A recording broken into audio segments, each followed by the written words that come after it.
Good morning. Invasive species, exhaust gas cleaning systems, decarbonisation. These are terms that might once have been consigned to scripts of certain science fiction movies. They are now, however, part and parcel of the shipping industry's lexicon, albeit no doubt perhaps with slightly different meanings to those attributed to them in those Hollywood films. Currently never far from the headlines, if not appearing in them, and for the focus of much heated debate, these terms and the environmental rules, regulations and proposals to which they are associated require no further introduction from me, other than to note that we across the worldwide offices of Watson, Farley and Williams are regularly dealing with questions in relation to ballast water treatment systems, the IMO 2020 sulphur cap, and green recycling, to name but a few. I'm delighted now to invite to join me up on the stage some distinguished panel members who similarly require no introduction, but it would be rude not to do so. So joining us today, we have John Lycouris of Dorian LPG. John, would you like to come up? We have Erik Frydendal, the CEO of the Hunt Group. Erik, would you like to come and join us, please? We have Nicolas Busch, CEO of Navigate Group. Nicolas, would you like to come up, please? And last but not least, we have Magnus Halvorsen, Chairman of 2020 Bulkers Limited. Magnus. Gentlemen, thank you very much for joining us today. Turning to our first question, are scrubbers, particularly the open loop variants, a stopgap measure? There is a growing division between owners, with some being early adopters of open loop scrubber technology as part of their compliance strategy, and others that question the viability of such scrubbers and whether their use is really of benefit to the environment. Recently adding to the debate have been the views of the director of the Waterborne Transportation Research Institute, which is part of China's Ministry of Transport, who last week expressed his own opinion that open-loop scrubbers may be banned in China. And whilst Chinese officials have denied that such a ban is on the horizon, speculation and polarization on the future of such abatement technologies continues apace. So, John, first of all, if I could turn to you. Sure. Are scrubbers, particularly of the open-loop variety, a stopgap measure? No, I don't think so, Toby. Open-loop scrubbers and also hybrids or closed loops have been in the industry, at least on the refineries and power plants, for many, many, many years, decades. I think the application to the marine is a new development. We know that we are burning and consuming fuels that produce a lot of emissions that and pollutants, which need to be reduced. We are, I think, going towards a carbon-free society by 2050, maybe, or maybe earlier, I don't know. And I think scrubbers are going to be a desired piece of equipment, as it is already part of the new Tier 3 ships being built. There are scrubbers that take care of the nitrous oxides. So I don't understand why we don't need to have sulfur oxide scrubbers. And we should be really more concerned about having properly operating scrubbers that work correctly, that are being, we're being assured that they work correctly, and I think verification and the result of the effluent water is going to be a very important part of the industry, checking itself to make sure that it complies with the requirements of every state. I believe more states are going to become more demanding in their effluent that is being put out by the ships, and of course rightfully so. as they are concerned with the emissions from the funnels. So I think that scrubbers are going to be a good way forward for the maritime industry. So, okay, thank you, John. Nicolas, what's your view on this? I generally agree. Sometimes trying to think which is the best way to explain and describe it. And I just remember when we first introduced mobile phones to humans, and they were just these horrible bricks, which remarkably look similar to scrubbers. You know, just big square things that when you look at them, they just don't look very, very nice. And I was very young, but I remember the number of things going about. They would give you brain cancer. You know, how could you be so ridiculous walking around with a brick? And then kind of gradually that became part of life. And then in the working environment, it was, you know, only the senior people could have them because it's only for them that it works, and the rest of the people can't use them. And eventually, you know, these things evolve, and everyone's got a mobile phone. You know, teenage kids have them. So I think in the same way that, you know, the economics for a scrubber are probably as compelling now as they'll ever be. It's just that it's a new product for the marine industry. It's in its current format. You can pick holes at them in a number of places. You know, will they get better? For sure. Will they deal with the wash water better as well? Can that happen quite quickly? I guess so. But I think the evolution of the scrubbers will be much faster than the evolution of the regulatory environment around them. So they will be able to regulate the scrubbers much slower than we're actually going to be able to improve the technology. The second point to make, just to stop making it a sort of philosophical debate and a practical debate, is that we introduced SECA years ago in Europe in particular, and there's been a number of ship owners who are subject to just SECA waters. A lot of them are small ships that were already burning gas oil, but there's a significant number of ships that have been burning fuel oil, and they have explored all sorts of things, scrubber certainly being one of them. And I sometimes get confused with the amount of speculation we have on a subject when we've already had a test case. And it only takes a little bit of time to investigate the test case. We saw the same with when we got the eco ships, and owners in different fields were discussing about vessels, eco vessels actually not consuming less than others, but we had a significant proportion of the new container liners sailing with eco engines and consuming less. The data was available. You could connect into different ship owners' logs, and you see the data was better. So we have data available. We can see that scrubbers make an economic case. I think most people, they probably make an economic case. I mean, in our estimation, they make an economic case in very small ships as well. I mean, we buy assets, we usually pay them back in about 10 years. If we're lucky, you buy a scrubber, and then the debate is where you paid in 6 months, 1 year, 2 years. These are investments that far exceed the investment in the asset itself. So I think they probably will stay. I think they probably will evolve. And I've said this probably a year ago. I challenge any owner in the world who, within 2022, hasn't got at least part of the fleet with scrubbers. Thank you, Nicolas. One of the concerns that have been raised for scrubbers has simply been in respect of the timely installation of getting scrubbers fitted on board vessels. Some people have cited that yard capacity is one of the main considerations and barriers to having scrubbers installed on vessels. But is that really the case? And are there any other barriers that have as an important role, or if not more so, than merely yard capacity? And Erik, is this something that you would like to respond to? Sure. First of all, it depends, like most other things.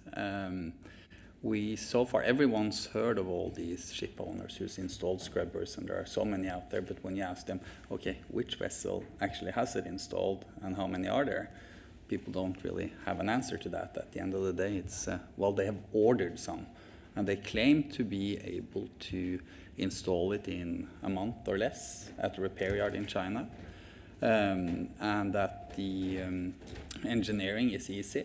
I don't know, we'll see. We figured for us it was, or at least for me, it's easier to see that buying a scrubber, having it installed in a brand new vessel during construction makes more sense. It should be easier. I can't see we're paying $2.7 million for our scrubbers to be installed at the yard while they're building the vessel, whereas others claim to be able to install a vessel at significantly lower prices in a shorter time period. I don't know. We will see. I wish them the best of luck on that. Some of the barriers that have been raised include issues of financing, and indeed the ability of suppliers of the scrubber units to produce them in sufficient quantities to enable them to be fitted as well.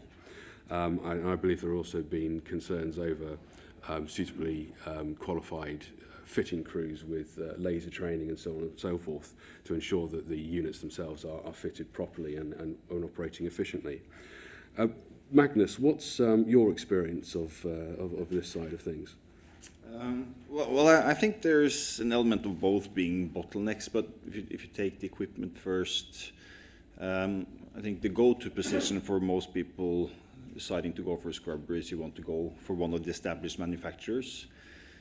Speaking out of experience, when we ordered our scrubbers, which are being manufactured by Alfa Laval, and this was back in February, March, I think there was a 12-month lead time. I understand now, when we've talked to others and looked at some projects where that lead time has stretched, now it's probably more like 18 months.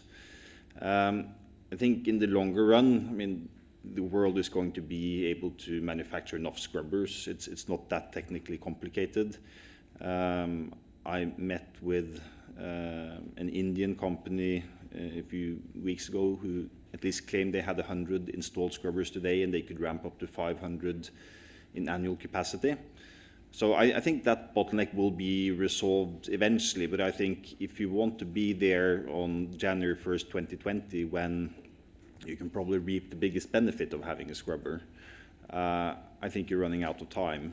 And I think, as Erik said, you know, at least when you're fitting a scrubber on a new building, as we are, you have a contract with the yard, you have a fixed price, and I think you have some visibility into how the process runs. I've seen others who say they are able to install scrubbers using a rider crew without going into dry dock. It might be possible, but I guess time will tell. When it comes to the financing, I think it goes without saying, if you look at what this industry has been through for the past 7-8 years, any capex item, you know, is a challenge and a hurdle. That being said, I think we are starting to see that the banks are supporting scrubber investments. I think we saw DHT yesterday announcing that they've amended an existing facility and will have 90% of their scrubber capex covered by the banks, and I think it makes sense. I mean, if you're a bank, you're in a way improving the competitiveness of your collateral, so I think you should be solution-oriented and support the owners who want to go for scrubbers. On the other hand, I think we all know that, you know, the commercial banks are not generally lending as much as they did to shipping these days, and we have regulatory changes which has impacted that. So there are no clear-cut answers, but I think generally both financing and production capacity will be debottlenecked, as the economics are simply too good for scrubber investment for the stakeholders not to support it. Thank you. So time is increasingly very much of the essence in this area. And as we've already heard earlier today in the previous panel, the IMO's Marine Environment Protection Committee is due to meet shortly for its 73rd session, which will be taking place as BIMCO, Panama, Liberia, the Marshall Islands, and others call for an experience-building phase to address safety and logistical concerns over compliant fuels. So I think one of the questions that would be interesting to hear an answer to would be, what would our panelists like to say to the IMO about the implementation of the sulfur cap? Nicolas, would you like to take this one? Yep. So I would focus probably on three things. The first one is, and I'm part of that community, but the ship owners' plea for poverty. In my view, the reason why shipping goes through hardship is a question of supply and demand. Sometimes demand is fickle and it reduces. Quite often, supply grows and estimates demand wrongly and grows more than it has to. And I find the scrubber rhetoric quite bullish in general for the market, and the reason for that is the financial community, which is prevalent nowadays in shipping, much more so than it was 20, 30 years ago. In the previous cycle, where we thought we were getting out of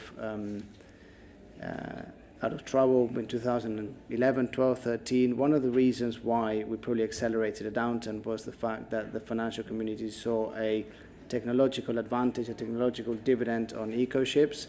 And certainly there is no doubt in my mind that accelerated the amount of orders in most sectors, trying to chase anywhere between $5,000, $6,000, $7,000 per day benefits. In this case, we have a very similar technological dividend. It is the ability to install a type of equipment that allows you to burn cheaper fuel. Whether that happens or not is certainly something the financial community is interested in.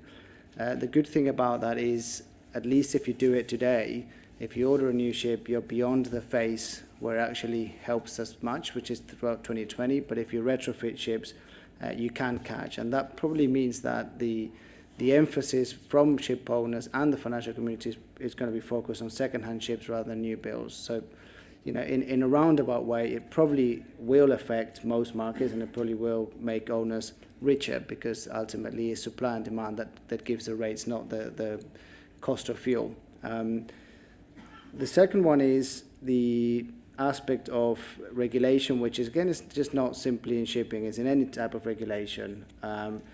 Most industries hate regulation, and usually regulation has to be introduced because the industry itself cannot govern on certain subjects, and particularly because they're uneconomical for the industry. Otherwise, they would have already done them.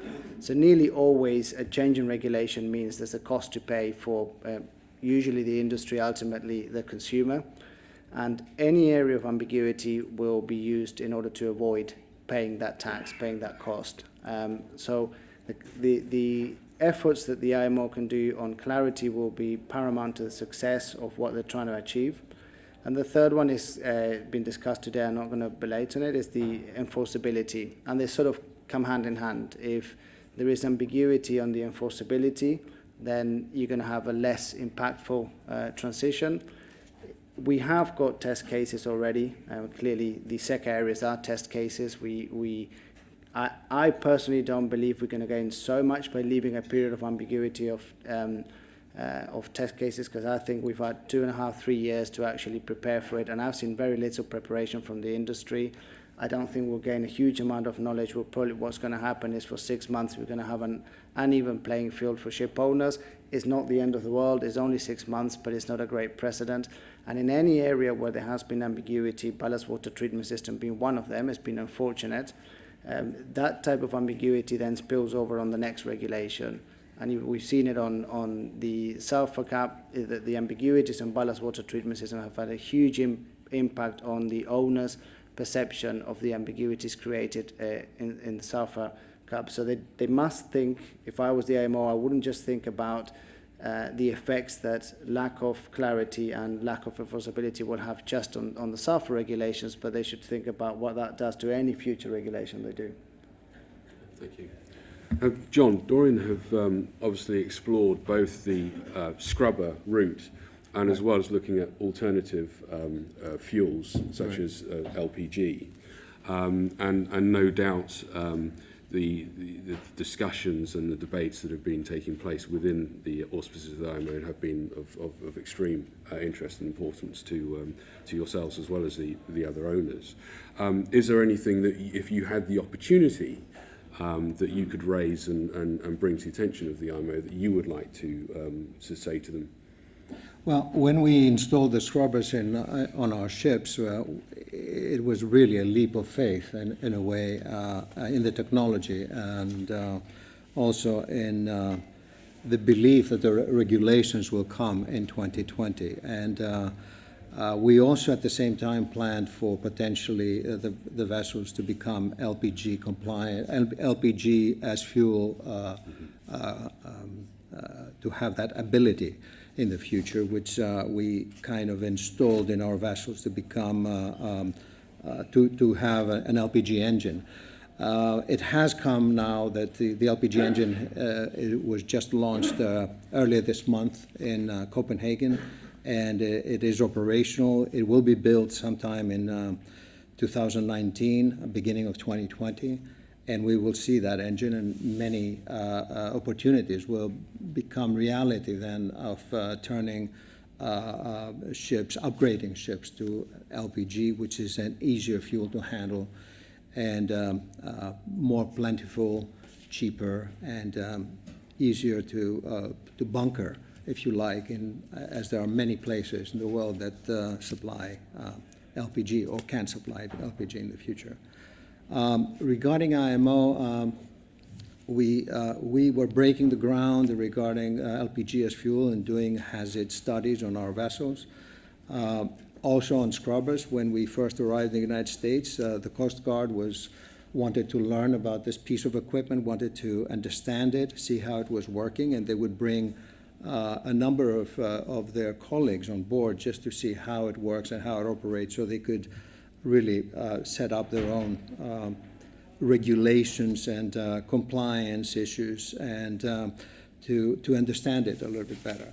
So I think the industry needs a little bit of a head start in getting comfortable with these new technologies. This changeover from one day, from the 31st of December to the 1st of January 2020, of everybody having to burn compliant fuel is a nightmare. It is impossible to have a clean tank to take compliant fuel on that day and not be able to, and be compliant as well. So there's going to be a problem with suppliers, a problem with ship owners, a problem with the producers. I think it will cause quite a lot of frustration, and so the earlier we know, the better, and I think the IMO is doing that work right now. They have an amendment to the MARPOL Annex 6, which they're working on. They're working on a dedicated sampling point of fuel oil for the ships.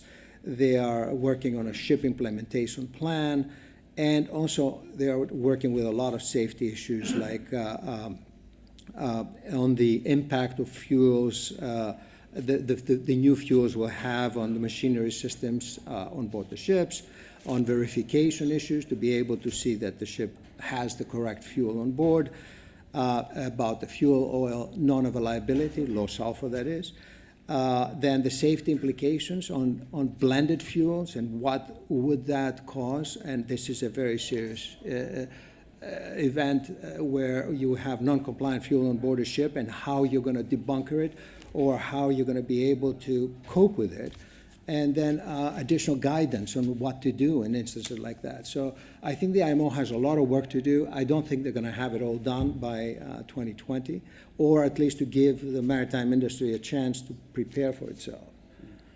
So as a result, we're going to have some difficult times ahead to get everybody, kind of compliant with what's going to happen in 2020. I think the most important thing I would say is that, okay, you can guide what the maritime industry should do, but also we need the oil industry to provide compliant fuel, and that's a very important part, to be able to find the right fuel that is compliant according to and we do not have even the specs of the 0.5% fuel. These things need to be accelerated so the industry knows what fuel to produce and be ready to produce that fuel, which will be compliant, correctly blended, or with correct composition, not to affect engines and not to cause safety issues to the ships and then to the environment and to people. So I think there's a lot of work to be done still. I mean, it is important to flag that the IMO have done a lot of work on the matter, on the issue, and listening to the discussions today that have been held, and obviously seeing what's going on in the press, there is an open forum, there is an open exchange of information between stakeholders in the industry, and that's obviously a very, very positive thing and necessity to have when it comes to the regulation side of things. Now, obviously, you gentlemen sitting here, you are all compliant, wanting to be compliant owners, and will strive to be compliant owners. But in every regulatory regime, there's always a potential scope for cheating. Quality owners such as yourselves would not think of engaging in such practices, but inevitably there will be a good number of others out there in the market that will try to do this. So I think it'd be very interesting to hear the panel's views on where and how this cheating could take place, and in particular what the enforcement and regulator authorities could do to try and ensure a level playing field or as much as possible. Magnus, what's your view on this? I think our view is cheating will be very difficult. Assuming the IMO carriage ban goes through, as was mentioned on the previous panel, which bans the actual carriage of heavy fuel if you don't have scrubber equipment fitted, I think it will be virtually impossible to cheat and not get caught if you're inspected. I think there are certain loopholes, and there's something called the Fuel Non-Availability Report, or FONAR, which I think some claim might be used as a way of not complying by essentially claiming that you didn't have access to the right fuel at the time. I think the various bodies involved have made it very clear that the FONAR is not the get-out-of-jail card when it comes to compliance. I mean, the IMO will keep a register of all incidents. And I think if there are patterns, that will be cracked down on. I think another factor which I think every responsible owner would think about is charter parties are contracts, and these contracts require that you're in compliance with the prevailing regulations. So I think just the reputational and commercial risk of not being in compliance and getting caught are too big for ship owners to really take that risk. I mean, you can be blacklisted by charters. I think you can be deemed out of class. So I think there will probably be a transition period, and there's probably going to be some havoc, at least until the non-carriage ban is implemented. But longer term, we don't see cheating as being a major factor. Erik? I think we'll probably see some cheating, not because people want to do it initially, but they can't afford not to. And I tried to think of this: how would you cheat if you were to try to cheat? And I know our scrubber capacity is so that if we run full speed on our vessels, it can scrub away down to 0.1%. But some other scrubber manufacturers, and if you fit the scrubber on an older vessel which consumes, say, 100 tons of fuel per day, and our vessel consumes 45 tons or so, I can't see how they would have to have a much bigger scrubber. But if you get the paper signed that I have the scrubber, I can use HFO fuel, and then you go full blast, it's not scrubbing enough. So you're not compliant. I think that's one way of cheating that hasn't really been talked about. Other than that, for the tanker business, it's going to be very difficult to cheat because you need the vetting, you need to be approved by the charterers. And if you're caught cheating there, well, then there's no more business for you. So whether ship owners want to risk this, I don't know, we'll see, but I'm sure there will be some cheating, unfortunately. Okay, fair enough. I think what I'd like to do is that as we're starting to come to the end of the session, is just to skip forward a little bit and move away from the sulfur cap and look at the next regulatory phase that's potentially in the offing. So the current focus is very much on the sulfur cap and compliance strategies and the issues that turn to those. There will be an eventual resolution and a continuing resolution of all those issues. It's not going to be resolved with one wave of a magic wand, and there will be a developing, evolving resolution of issues that crop up from time to time. But I think it would be very interesting to get some insight as to what issues can shipping industry expect next in the next regulatory phase, and how should owners be preparing for this. Magnus, sorry to jump on you again there, but would you mind taking this one? Sure. I think the next wave is probably going to be based on not sulfur specifically, but addressing other emissions, CO2 emissions. And I think within the group that 2020 Lycouris belonged to, we were a major player in the LNG markets. And I think we are convinced that LNG longer term will play a major role in tackling these emissions. I think when you discuss this topic, a lot of people will say, well, there's not enough infrastructure in terms of fuel. We're in the camp where we think that will be built out quicker than most people seem to believe. I think we've already seen the liner industry moving towards LNG as a fuel.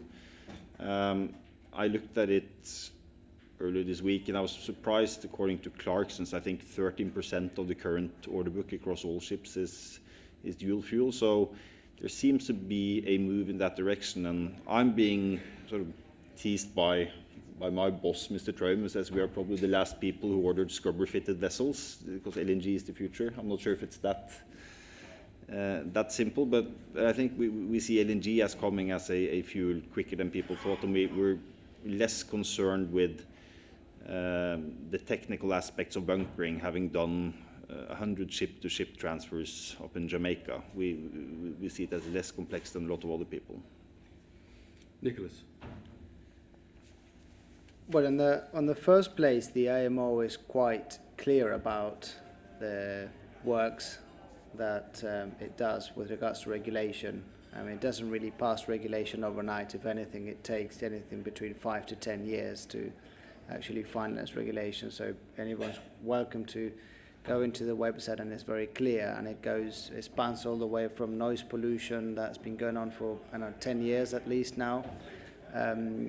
Certainly emissions is probably the next big thing that ship owners will have to contend with. And I know you want to walk away from the sulfur conversation into the other areas. Now, the reason why it's difficult to do that is because most of the other regulations will be dealt probably at the exhaust side with regards to technology and the engine manufacturers, changes of fuels. The reason why this type of regulation has got so much attention is because it's a regulation that has got more than one avenue for solution. And the fact that the industry got itself in a stalemate where it tried to debate the responsibility for the industry. Is it the ship owner's responsibility? Is it the charter's responsibility, or the refining responsibility? I don't think any of those bodies see themselves as responsible for it. I think eventually in the world that we run is a matter of economics, and there is no doubt that if ship owners did not install scrubbers whatsoever, you would still have molecules that are compliant sold at a certain price by the refiners. If ship owners all decide to put scrubbers, that price differential will vary. But is that place where ship owners and refiners look at each other and say, what are you going to do about it and what are you going to do about it, is what created this hiatus on the debate, where everyone's interested to see who's going to do it. And it's probably a mixture of both. There's no doubt it's a mixture of both. But the regulations that are coming are probably going to affect more the way we emit. They're going to be more impactful. They're probably going to be debated less in forums like this one. Nicolas, thank you very much. Gentlemen, thank you. I think that's it for now. We have unfortunately run out of time on this session.